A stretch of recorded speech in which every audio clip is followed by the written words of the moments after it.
د ریاست الوزرا اقتصادي مرستیال محترم ملا عبدالغني برادر اخوند له لوري تېره ورځ په ملي پراختیا شرکت کې د څو تولیدي فابریکو پرانیسته وکړه.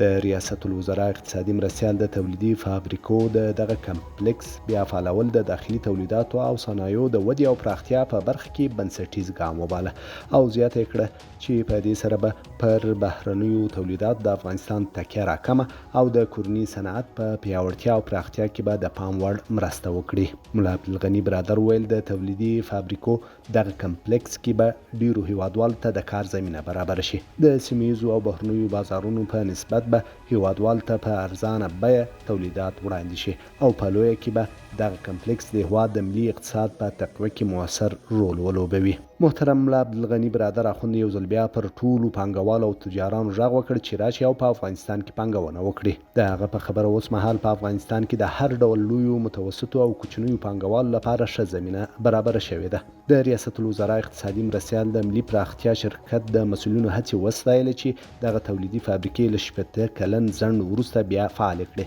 او له هغوی په ټینګار وغوښتل چې هیوادوالو ته باکیفیته تولیدات وړاندې کړي.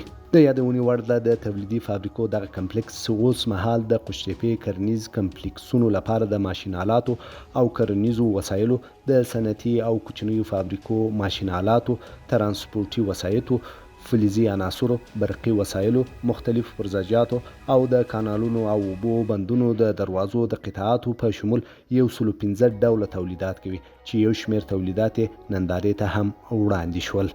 څه مونده وړاندې دغه راز د ملي پراختیا شرکت له لوري د نهر سراج کانال د لومړي پړاو ودانیزې چارې هم پیل شوې.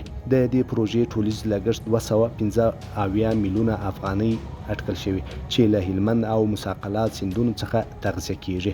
دا کانال 18 متر مکعب اوبه په ثانیه کې لیږدوي او د 40,000 هکتاره کرنیزې ځمکې د خړوبولو وړتیا لري. د دې ترڅنګ د ارزګان ولایت په چنارتو ولسوالۍ کې د شفلغو بند رغنیزې چارې هم څه موده وړاندې د یو لړ مراسمو په ترڅ کې پیل شوې. د دې پروژې ټولیز لګښت 115 میلیونه افغانۍ اټکل شوی دی.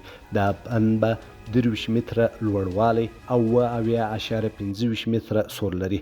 د شفلغو بند د 0.58 میلیونه متر مکعب اوبه زیرمه کولو او تر 209.50 هکتاره کرنیزو ځمکو خړوبولو وړتیا لري. د یادونې وړ ده چې نوموړي پروژې د ملي پراختیا شرکت له لوري پلي کیږي او د مالي لګښت تمویل د اوبو او انرژي وزارت پر غاړه دی.